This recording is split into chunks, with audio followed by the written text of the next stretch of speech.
Nama saya Melania Sulastri Juliani SPD. Saya merupakan salah satu guru mata pelajaran geografi di SMAK Santo Ignatius Loyola sekaligus mahasiswa PPG dalam jabatan kategori 2 tahun 2022 LPTK Universitas Muhammadiyah Mataram. Hari ini, Selasa 13 Desember 2022, saya melaksanakan ujian praktik pembelajaran dengan materi pokok interaksi desa kota dalam pemerataan pembangunan di kelas 12 IPS 2 dengan menggunakan model pembelajaran problem based learning. Selamat menyaksikan video praktik pembelajaran saya. Terima kasih.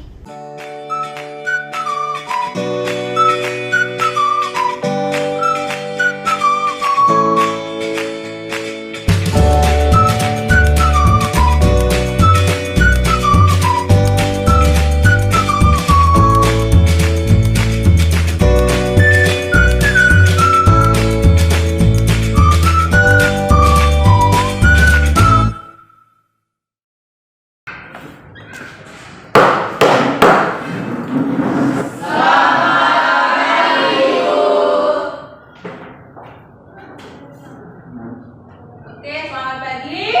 Selamat pagi, Bu. Silakan duduk. Terima kasih, Bu.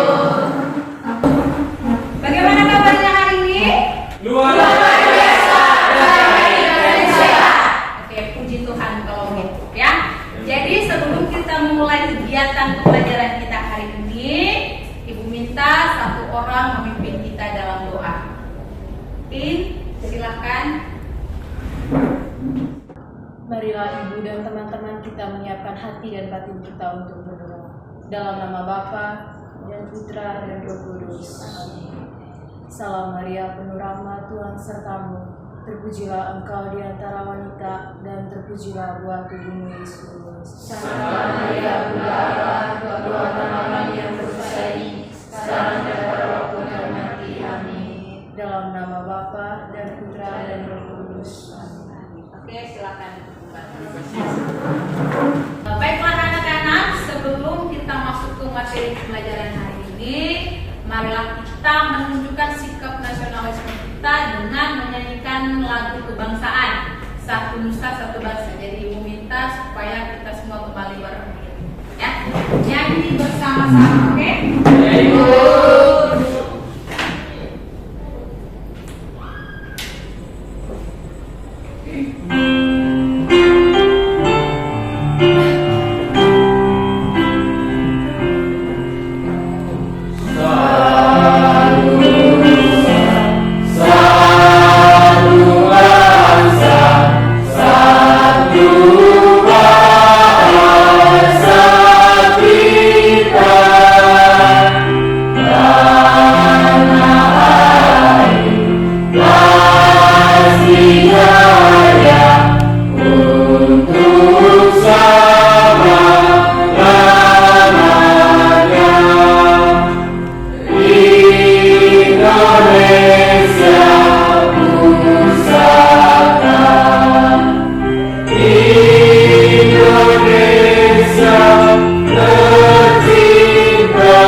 Materi yang baru berkaitan dengan interaksi desa dan kota dalam pemerataan pembangunan.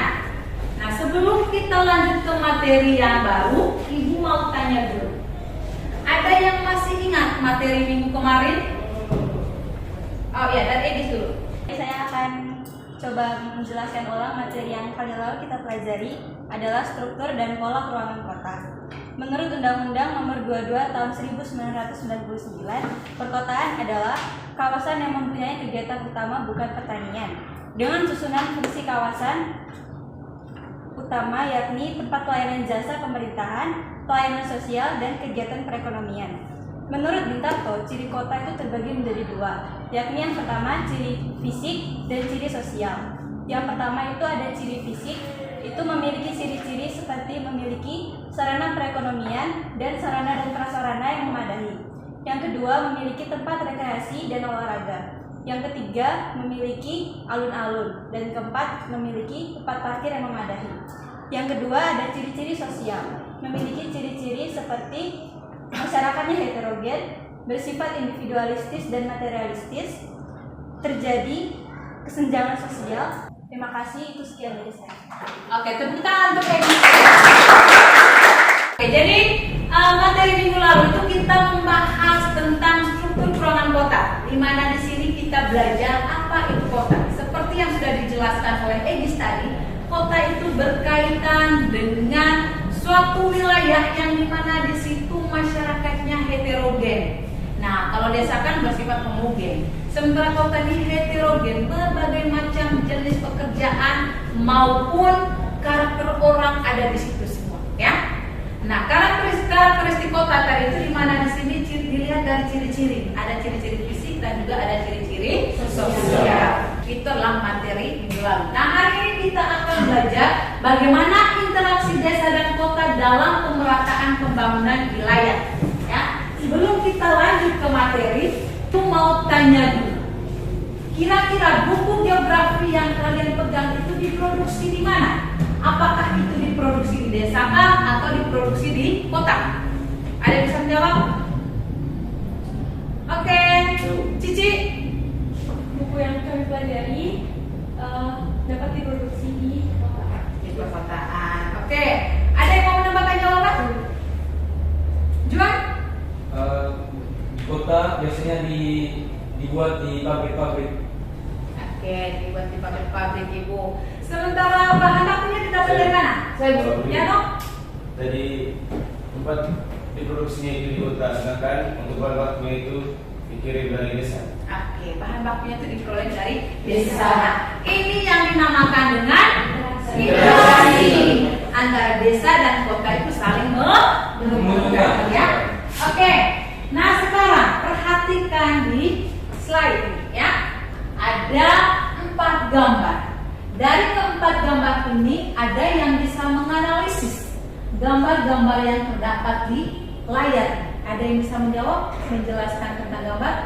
Oke, Maldini, silakan. Terima kasih atas waktu dan kesempatannya. Jadi saya akan menjelaskan kembali tentang gambar yang saya sudah amati. Jadi pada gambar pertama di mana adanya hubungan saling melengkapi terhadap antara desa A dan desa B terhadap kota, di mana desa A ini memiliki sumber daya alam yang tinggi dan desa B ini memiliki sumber daya manusia yang tinggi yang dibutuhkan oleh kota. Sedangkan untuk gambar kedua ini merupakan kesenjangan sosial di mana pendidikan perkotaan dan pendidikan pedesaan, yang di mana pendidikan pedesaan ini masih bersifat tradisional dan masih dibilang kurang layak. Dan pada gambar ketiga ini terjadinya perpindahan penduduk desa ke kota atau yang bisa disebut urbanisasi. Nah, urbanisasi ini memicu tentang adanya kawasan kumuh yang dimana banyaknya angka pengangguran. Oke, terima kasih Maldini, tepuk tangan untuk Maldini. Oke, seperti yang sudah dijelaskan oleh Maldini tadi, ada kaitan antara keempat gambar ini. Ini yang rentan atau yang sering sekali kita temui dalam kehidupan sehari-hari. Gambar pertama terlihat ada interaksi antara wilayah A dengan wilayah B terhadap daerah perkotaan. Di mana di wilayah A itu terdapat sumber daya alam yang sangat tinggi, sementara di wilayah B terdapat sumber daya manusia yang tinggi yang dibutuhkan oleh wilayah perkotaan. Ini yang dinamakan interaksi. Nah, masyarakat desa atau wilayah pedesaan juga itu membutuhkan wilayah perkotaan, di mana semua hasil panen atau hasil pertanian dari desa itu akan dikirim ke kota, kemudian diproduksi di kota dan akan dikirim kembali ke wilayah desa. Ini adalah interaksi, ya. Sementara pada gambar kedua di sini ada sebuah kesenjangan yang terjadi. di bidang pendidikan. Antara gambar yang satu dengan gambar yang B itu ada perbedaan. Di gambar A itu terlihat itu adalah pendidikan di wilayah perkotaan, sementara di gambar B itu adalah pendidikan di wilayah pedesaan. Nah, kita bisa lihat sendiri di sini bahwa di situ terjadinya perbedaan di antara dua wilayah ini. Wilayah perkotaan pendidikannya lebih modern, sementara wilayah desa itu apa adanya pendidikannya dengan keadaan ataupun fasilitas yang ada, fasilitas yang sederhana. Sementara di gambar ketiga itu di mana masyarakat pedesaan itu sudah mulai melakukan urbanisasi atau melakukan perpindahan dari desa ke kota. Tujuannya ya apa? Supaya mendapati kehidupan yang lebih layak. Akibat dari urbanisasi ini itu bisa menimbulkan yang namanya slum area atau wilayah kumuh di wilayah perkotaan. Nah, ini adalah masalah aktual yang sering kita jumpai dalam kehidupan sehari-hari. Baiklah, untuk mencapai kegiatan pembelajaran kita hari ini, di sini kita memiliki 3 tujuan pembelajaran yang akan kita capai. Nah, kita menggunakan model pembelajaran problem based learning, di mana tujuan yang ingin kita capai pertama itu adalah peserta didik dapat menganalisis faktor-faktor interaksi desa dan kota dengan tepat dan benar. Tujuan pembelajaran yang kedua, peserta didik dapat menganalisis dampak positif dan negatif interaksi desa dan kota dengan tepat dan benar. Sementara tujuan pembelajaran yang ketiga yaitu peserta didik dapat menganalisis usaha-usaha pemerataan wilayah pedesaan dan perkotaan dengan tepat dan benar. Nah, itu adalah tujuan pembelajaran yang akan kita capai hari ini. Sementara manfaat kita mempelajari materi interaksi desa dan kota hari ini adalah supaya kita mengetahui bagaimana kota dan desa itu saling membutuhkan. Sehingga di sini perlunya supaya kita juga itu menjalin hubungan yang baik antara wilayah pedesaan dengan kota ataupun kota dengan pedesaan. Oke anak-anak, setelah kita mengetahui tujuan pembelajaran dan manfaat pembelajaran yang ingin kita capai hari ini, Ibu akan menginformasikan penilaian berdasarkan sintaks model pembelajaran yang kita gunakan hari ini. Jadi sebentar dalam kegiatan pembelajaran kita itu menggunakan 5 sintaks. Yang pertama itu orientasi peserta didik pada masalah, di mana di sini Ibu nanti akan mengorganisasikan kalian ke dalam 4 kelompok belajar. Nah, setelah itu Ibu akan tayangkan sebuah video pembelajaran yang dimana di situ ada permasalahan yang kalian harus analisis. Nah, kedua, nanti untuk penyelesaiannya itu penyelesaian LKPD dan juga analisis video itu nanti Ibu sendiri yang akan membimbing kalian dalam melakukan penyelidikan. Nah, setelah semuanya selesai nanti ada yang namanya tahap presentasi. Kalian menyajikan hasil karya. Nah, setelah menyajikan hasil karya, nanti itu ada yang namanya kita akan mengevaluasi bersama hasil presentasi kita. Kemudian melakukan refleksi pembelajaran. Itu adalah yang akan kita lakukan pada pembelajaran hari ini. Nah, untuk nilai, Ibu akan mengambil nilai itu yang pertama itu nilai individu, yang kedua nilai kelompok. Nah, nilai individunya itu bagaimana kita bisa berkomunikasi ketika Ibu memberikan pertanyaan, ada tanggapan, nah semuanya ada nilainya. Kemudian nilai kerjasama kelompok. Semua harus bekerja sama sehingga semua memperoleh nilai keaktifan dan juga nilai kelompok. Sampai di sini bisa paham? Bisa. Oke, nah sekarang kita lanjut ke materi pembelajaran kita ya.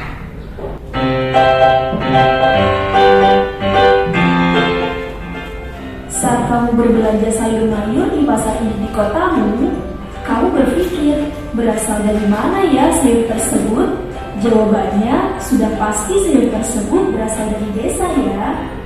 Atau saat kamu sedang berkunjung ke desa, kamu menemukan hampir semua warga di sana menggunakan kendaraan bermotor. Kamu lalu berpikir jika mereka mendapatkan motor itu dari kota.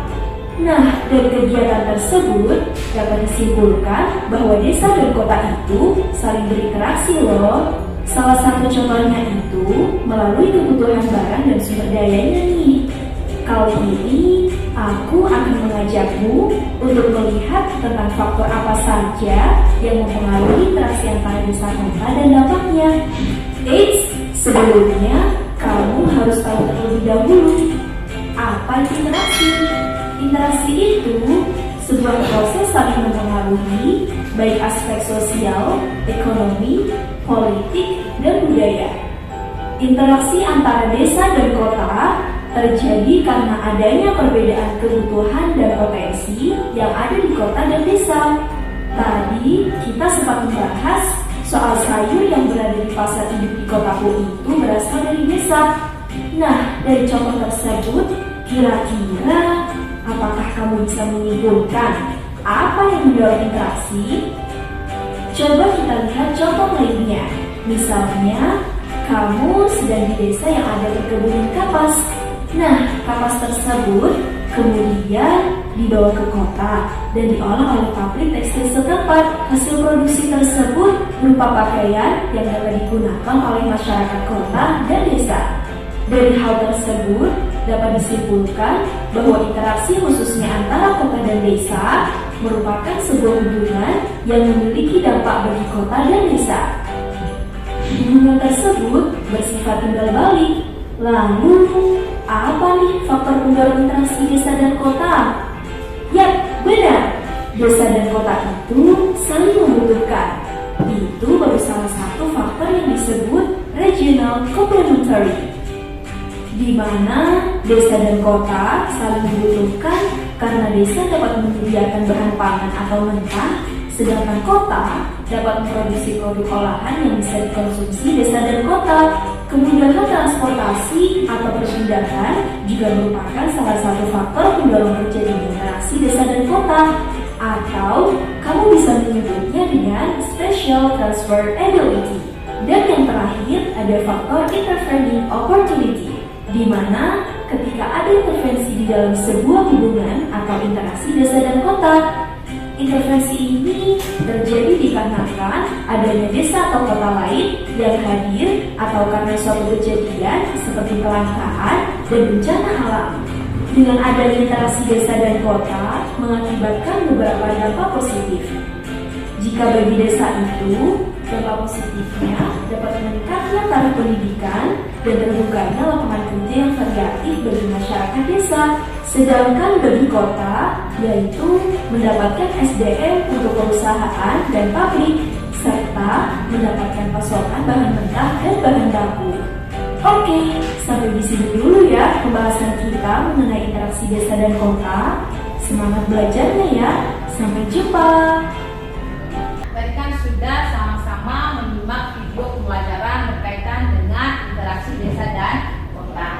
Nah, sekarang pertanyaannya, apakah dampak positif dan negatif dari interaksi desa dan kota? Ada yang bisa menjawab ini? Oke, silakan Yulan. Baik, terima kasih Ibu atas kesempatan yang diberikan kepada saya. Di sini saya akan coba menjelaskan dampak positif dan negatif dari interaksi desa dan kota. Yang pertama adalah dampak positif. Dampak positifnya itu di mana pembangunan atau infrastruktur di desa itu merata, sedangkan dampak negatif itu adalah tenaga kerja dari desa, contoh seperti anak muda itu berpindah atau melakukan urbanisasi di kota, sehingga di desa itu kekurangan tenaga kerja, khususnya di bidang pertanian. Terima kasih. Oke. Ada lagi yang mau menambahkan jawaban? Oke. Ya, silakan Raffi. Baik, terima kasih atas kesempatan yang Ibu berikan kepada saya. Saya akan menjelaskan dampak positif dan negatif dari interaksi desa dan kota. Dampak positif itu adanya hubungan timbal balik antara desa dan kota, seperti pasokan bahan baku dari desa yang akan dikelola di kota. Terus dampak negatifnya banyaknya urbanisasi dari desa ke kota yang menyebabkan adanya slum area atau masyarakat-masyarakat dari desa itu tidak ada kemampuan untuk dipergunakan di kota, akhirnya menjadi pengangguran dan juga angka kriminalitas menjadi tinggi akibat pengangguran tersebut. Terima kasih. Oke, terima kasih. Tepuk tangan untuk baik, terima kasih untuk Yolan dan Raffi yang sudah menjelaskan dampak positif dan negatif dari interaksi desa dan kota. Dampak negatif dan positif dari interaksi desa dan kota ini ada beberapa poin. Dampak positif yang pertama yang dapat dirasakan oleh wilayah perkotaan itu adalah pemasukan sumber bahan baku atau sumber bahan mentah dari desa. Nah, sementara dampak positif bagi masyarakat desa itu misalnya berkaitan dengan pembangunan. Kemudian yang kedua itu pendidikannya. Yang ketiga itu sumber daya manusia masyarakat desa itu semakin meningkat atau semakin berkembang karena adanya interaksi ini tadi. Dan hasil produksi barang tahu yang diperoleh dari desa diproduksi oleh kota itu nanti akan kembali ke desa dan digunakan oleh penduduk desa itu sendiri. Sementara dampak negatifnya di sini itu adalah yang pertama, masyarakat atau wilayah pedesaan itu akan kekurangan tenaga kerja yang produktif. Yang kedua, sikap masyarakat desa itu semakin konsumtif. Yang berikut akan menimbulkan kondisi di mana masyarakat desa itu akan melakukan tindakan kriminal akibat menonton berbagai siaran dari televisi.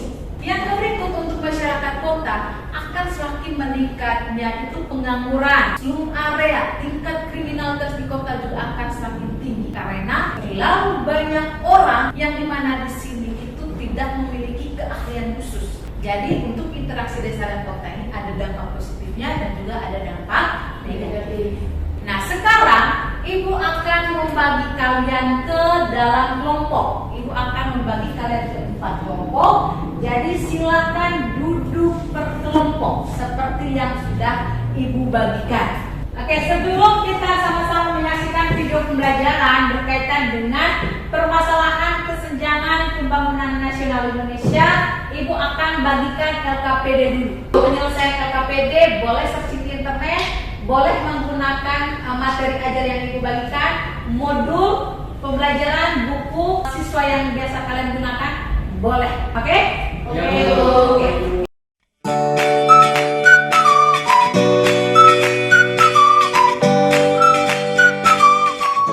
Oke, sekarang kita akan sama-sama menyaksikan video pembelajaran berkaitan dengan permasalahan yang terjadi di Indonesia. Ada permasalahan kesenjangan pemerataan pembangunan, ya. Ini problem-problem dan tantangan-tantangan yang harus kita hadapi yang ada di depan mata kita. Ketimpangan wilayah. Misalnya kita lihat pertumbuhan di Jakarta pembangunan juga semakin pesat, pembangunan jalan raya dan kereta api misalnya ini terus. Iya, betul sekali. Tapi sayangnya pembangunan ini belum merata di seluruh Indonesia ya. Tapi di Padang saja misalnya ada banyak wilayah yang tidak punya kebutuhan.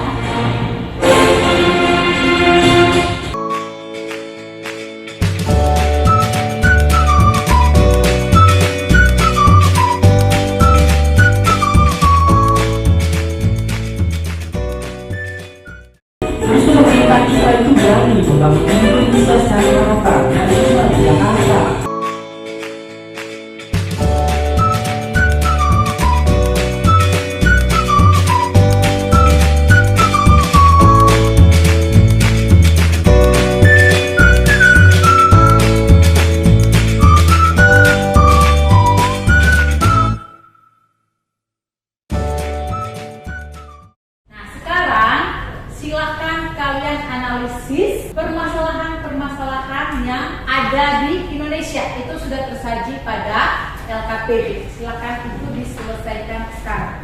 Tetapi sebelum kita menyelesaikan LKPD, Ibu minta semuanya berdiri. Jadi aturan permainannya seperti kalau Ibu bilang pagi, tepuknya itu 1 kali. Kalau Ibu bilang siang, tepuknya 2 kali.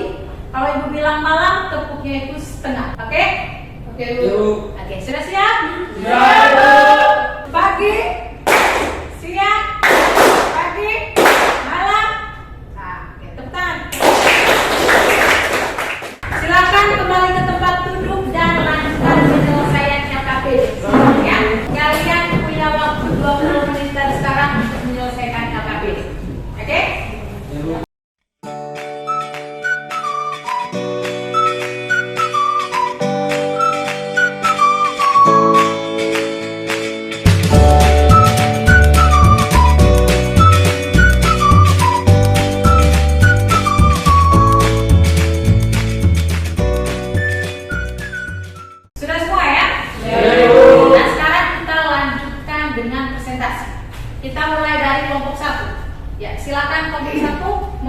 hasil menyelesaikan materi. Selamat pagi Bu, selamat pagi teman-teman. Selamat pagi. Terima kasih atas kesempatan yang telah diberikan. Kami dari kelompok 1 akan memaparkan materi tentang ketimpangan akses internet antara desa dan kota. Tanpa memperpanjang waktu, kami serahkan kepada materi kami untuk memaparkan materi.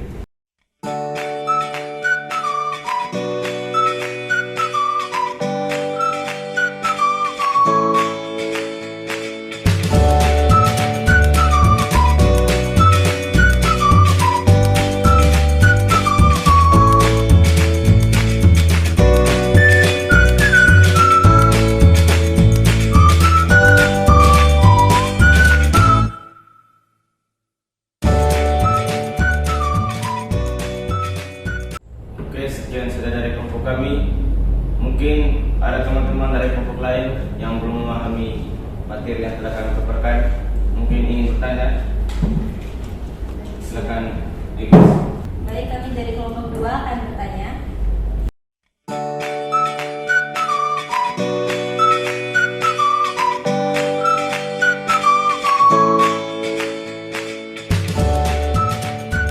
Sekian dari saya. Terima kasih atas pertanyaan dari Igis.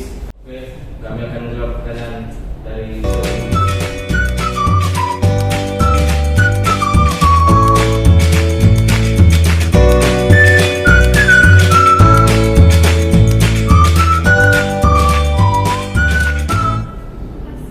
karena teman-teman lain tidak ada pertanyaan, maka kami dari kelompok 1 menutup sesi diskusi kami. Sekian dan terima kasih. Selamat pagi Bu Guru. Selamat pagi teman-teman. Selamat pagi. Baik, kami dari kelompok 2 ingin mempresentasikan hasil kerja dari kelompok kami.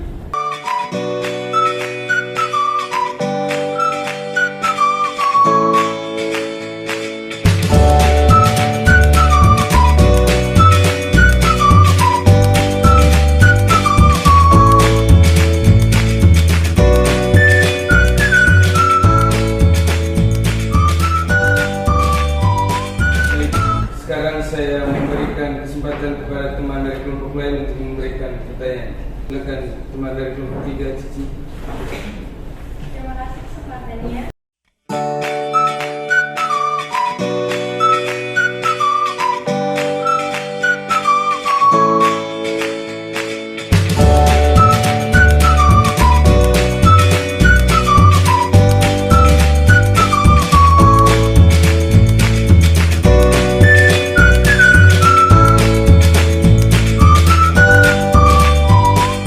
Teman-teman, sesi diskusi dari kelompok kami saya tutup.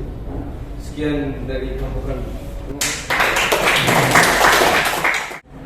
Baik, selamat pagi semuanya. Selamat pagi. Kami dari kelompok 3 akan menjelaskan materi yang diberikan oleh Ibu tadi tentang infrastruktur pembangunan jalan di desa dan kota. Kepada pemateri, saya persilakan.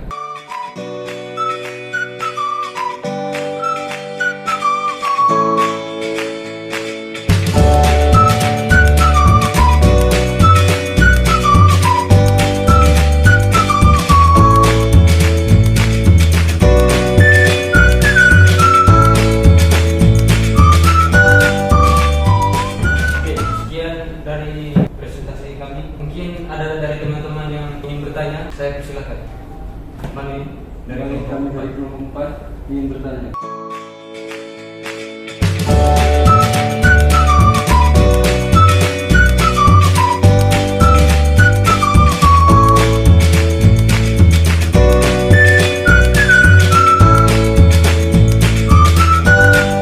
Sekian dari kelompok kami. Kami ucapkan terima kasih atas semuanya. Selamat pagi Ibu, selamat pagi teman-teman. Selamat pagi. Kami dari kelompok 4 akan memaparkan materi tentang ketimpangan ketersediaan jaringan listrik. Untuk mempersingkat waktu, saya silakan pemateri untuk memaparkan materi.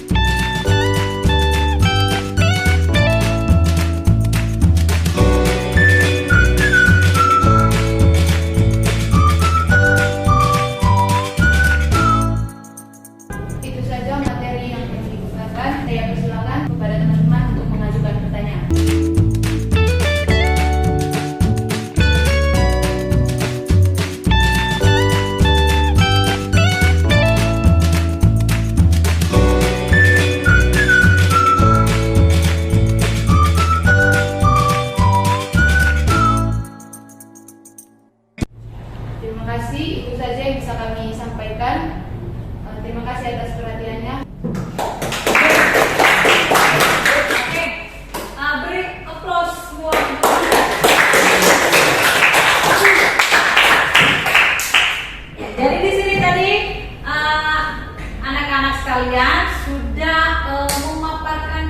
diskusinya itu dengan sangat baik sekali dan luar biasa sekali. Kalian mampu menyelesaikan berbagai persoalan-persoalan yang sudah tersaji di dalam LKPD.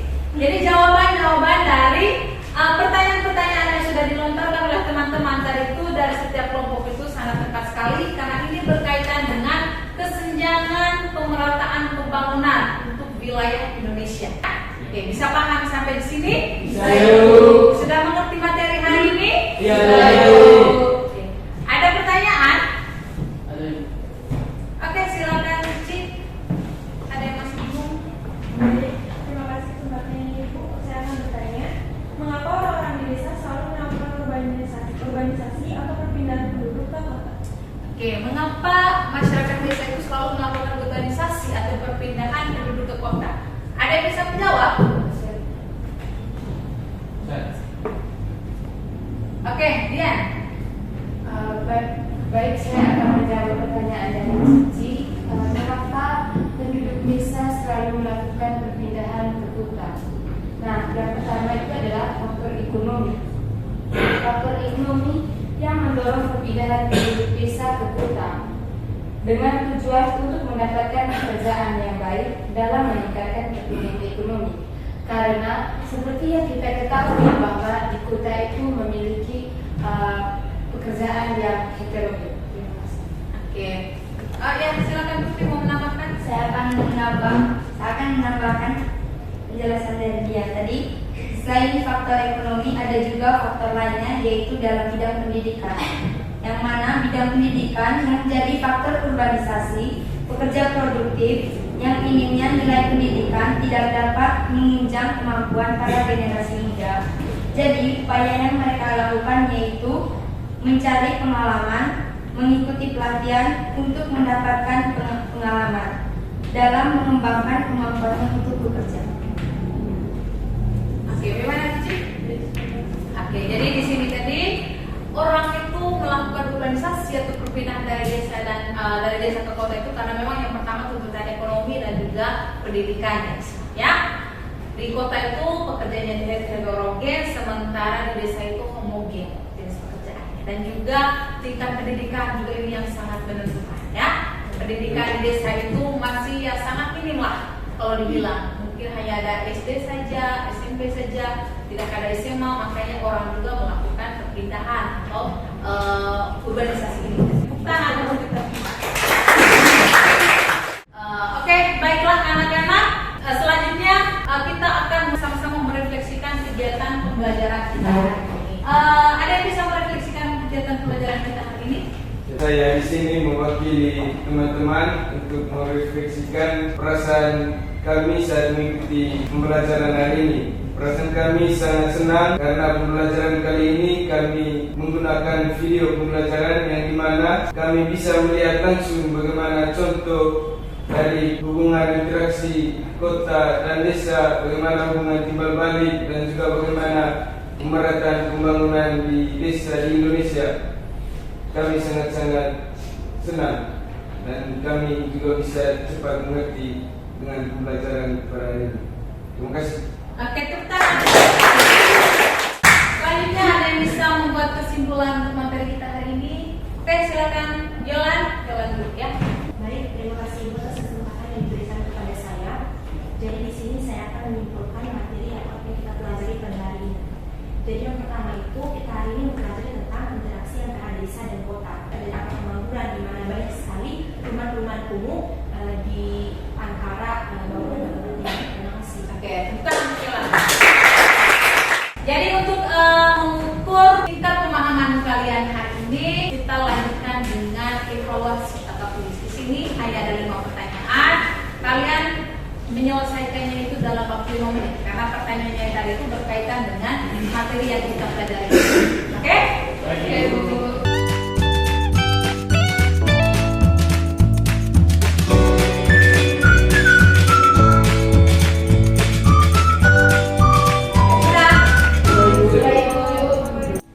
Oke, kalau sudah bisa dikumpulkan sekarang ya.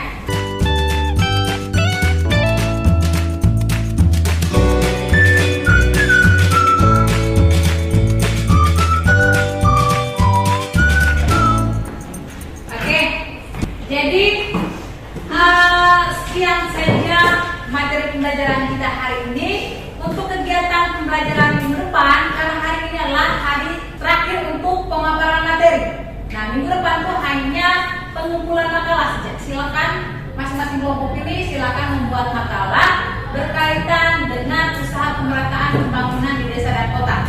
Nah, untuk topik atau judulnya itu silakan mengangkat wilayah desa masing-masing. Oke? Dan itu dikumpulkan minggu depan ya pada saat pembelajaran geografi karena materi kita sudah selesai. Dan jangan lupa persiapkan diri untuk mengikuti ujian akhir semester 1. Ibu harapkan semuanya nanti bisa mendapatkan nilai yang bagus ya. Jadi sebelum menutup pembelajaran, Ibu selalu menekankan supaya mengedepankan sikap disiplin dan juga tanggung jawab. Nah, disiplin dalam hal ini ya berarti disiplin berkaitan dengan tugas Anda sebagai pelajar dan juga tanggung jawab Anda sebagai pelajar ya. Karena itu adalah modal yang besar. Dimanapun kita berada, kalau misalnya kita menerapkan sikap disiplin dan tanggung jawab, otomatis kita akan menjadi orang yang sukses ya. Oke. Itu saja kegiatan kita hari ini. Ibu mohon maaf apabila ada kesalahan kata mungkin ya. Jadi mohon dimaafkan. Dan sebelum menutup pembelajaran, Ibu minta satu orang untuk memimpin kita dalam doa. Marilah kita berdoa.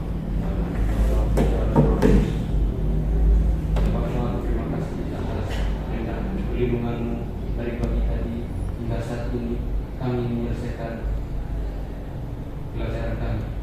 Semoga apa yang diajarkan oleh Ibu Guru dapat kami pahami dan dapat berguna bagi kehidupan kami. Bapa kami yang ada di surga, dimuliakan nama-Mu, datanglah kerajaan-Mu, jadilah kehendak-Mu di atas bumi seperti di surga.